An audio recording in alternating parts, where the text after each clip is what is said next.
You probably know that Britain used to have many more railway lines than it does now, and the rail minister who signed off on most of their closures was one Dr. Beeching. But did you know the town I grew up in was victim to the Beeching axe? I grew up in a small coastal town called Hayling Island, which used to have a railway branch from Havant on the mainland, but it got closed. Hello everyone, it is Jack the Intruder Train Traveller, and I am in a car park, which is quite a recurring theme for this video, but I am stood where trains who were coming off the Hayling Billy line used to terminate. However, when the line was closed in the 60s, this land that held the terminating platform got turned into the station Southside car park. The line opened in 1873 with the original intention to open a seaport in the southwest corner of the island near Sina, but it ended up mostly serving holiday makers. Around the former terminal platform here at Havant, now where this car park is, were some sidings and also an engine works specifically for the branch line and its fleet of A1060 Terrier locos. Such light locos were used because of the weight restrictions on the bridge onto the island. Coming down from Havant, the train started their journey by tapering off to the south across this level crossing.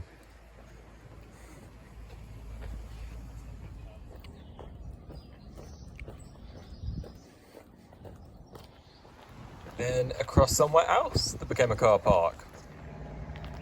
Then alongside this channel that flows into Langstone Harbour.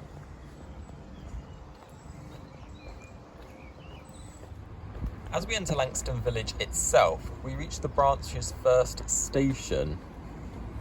It was here that the railway line crossed the main road onto the island, which is incredibly busy, and with the invention of the car, got even busier. And originally here, they didn't have permission to have a level crossing, but yet nothing was done. Along with the car boom came ill fate for this level crossing, as the line's summer timetable of 4 trains an hour on a Saturday caused massive traffic here. And behind me here at this construction site is where the station master house was. And despite the station closing 60 years ago, a house stood here, roughly where those massive containers are, only until about 5 years ago when it burned down.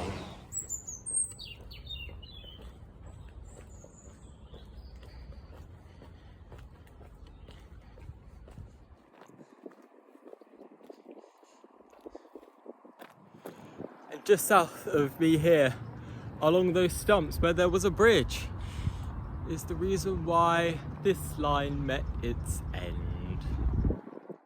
And the bridge I mentioned earlier, well, here it is.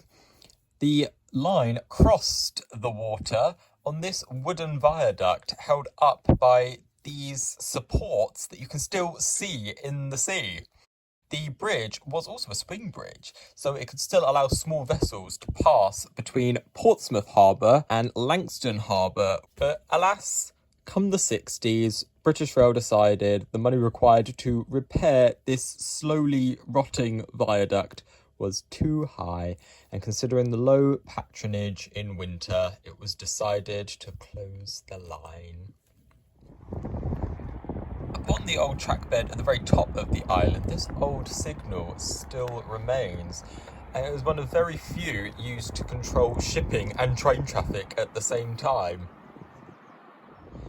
First coming onto the island, the first landmark you pass are the oyster beds. These surroundings are now a nature reserve. And then you pass the next station on the way down as well, by the beach, and now a car park. This is North Hayling. There are houses down that street just there. There's one right there, and then you cross the main road and there's some more. Heading further south, you get very clear views over to our much bigger island neighbour, Portsmouth, which still has its railway. And now, 7 kilometres south of where we started our journey, we end our journey right here. next to where trains until the 4th of November 1963 would have ended their journey. And we have behind me not just a car park, but specifically the car park to the local theatre. This used to be the goods yard and train shed.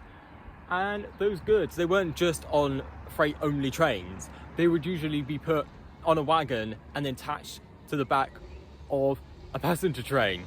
Very rare, but this wasn't the only line where they did this.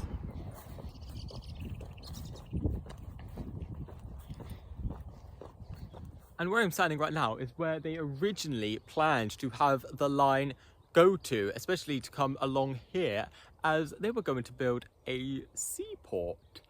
They, if I'm correct, did start building some of the infrastructure for like wharfs and docks and stuff.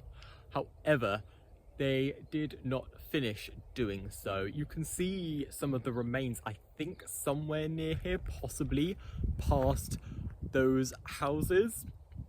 However, because that wasn't finished, what got built around this area instead is what our little town has become very famous for: holiday parks. And this is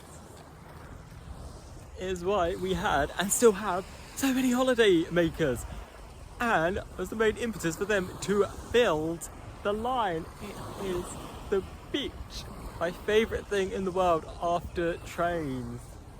Always attracts visitors. Before the line closed, could be up to 7,000 a day in the height of summer.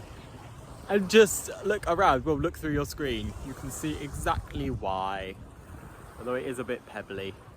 After alighting, most passengers would either head to beachfront hotels, which have mostly closed nowadays, or the holiday camps, which remarkably are almost all still open.